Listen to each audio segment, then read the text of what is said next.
श्री स्वामी समर्थ. नमस्कार मैत्रिणींनो. आज मी बीटचे थालीपीठ करणार आहेत. चला मग साहित्य बघूया. बघा मस्त मऊ लुसलुसीत, त्यासोबत दही पण आहे. चला अगोदर आपण 2 वाट्या ज्वारीचं पीठ घेऊया. ज्वारीचं जास्त पीठ का घ्यायचं, तर आपण थापून करणार आहोत, त्यामुळे थोडंसं जास्त ज्वारीचं पीठ घेतले 2 वाट्या. आणि अर्धा चमचा पिठाच्या डाळीचं पीठ घेतलं आणि अर्धी वाटी गव्हाचं पीठ. जिरे ओवा बारीक करून घेतलेलं आहे मी, ते पण टाकून घेतले. धणा पावडर टाकूया 2 चमचे. आणि अगदी छोटा चमचा असल्यामुळं मी 3 चमचे तिखट घालणार आहे आणि 1 चमचा हळद घातले. तुम्हाला जर आवडत असलं हिरवी मिरचीचं बारीक करून वाटण टाकलं तरी चालतं, पण मी इथं लाल तिखट वापरलेलं आहे. मीठ घालूया चवीनुसार.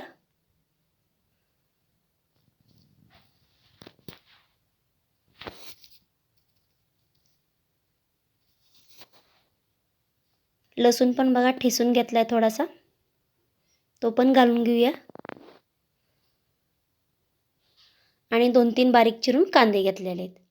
कांद्यामुळं वेगळीच चव लागते थालीपीठला, थापून करतोय ना आपण.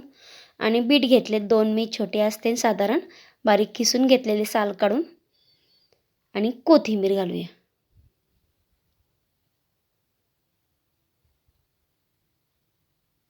पिठामध्ये सगळं साहित्य मिक्स करून घेऊया.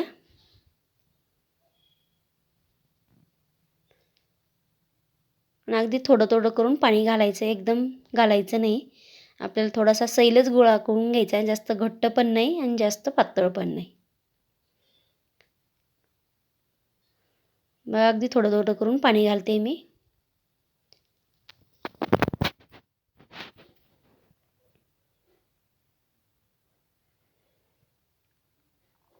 सुती कापड घेतलं इथं, ओलं करून घेतलेलं आहे.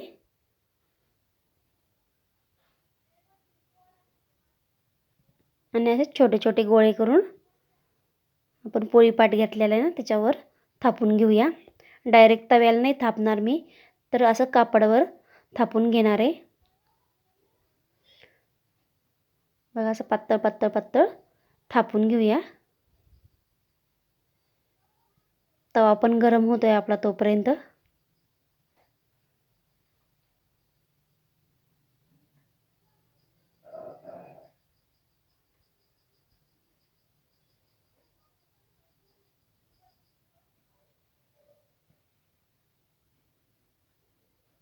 आणि थोडंसं मध्यभागी गोल करून घ्यायचं, कारण तर तेल टाकतो ना आपण तेव्हा मध्ये जातं छान थालीपीठमध्ये. तव्याला थोडंसं तेल लावून घेऊया अगोदर.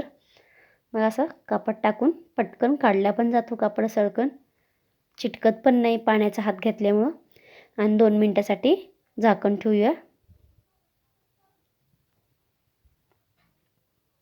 बघा छान वाफ आलेली आहे. सुरुवातीचं पहिलंच आहे ना, त्यामुळं थोडंसं चिटकतं, तर परत तेल घालून घ्यायचं. बघा मध्यभागी टाकायचं, आजूबाजूनं पण टाकायचं. बीटचे थालीपीठ इतके छान लागतात ना खायला. मुलं असं बीट खात नाहीत, कच्चं ज्यूस पण पेत नाहीत. त्यामुळं असं थालीपीठ किंवा तिखट दसम्या, पुऱ्या, वेगवेगळे पदार्थ करून मुलांना खायला घालायचे आणि आपण पण खायचे. बघा मग बीटचे थालीपीठ तयार आहे. त्यासोबत दही आहे, लोणचं घ्या. मस्त करून बघा. कमेंटमध्ये सांगा कसे झाले आहे ते.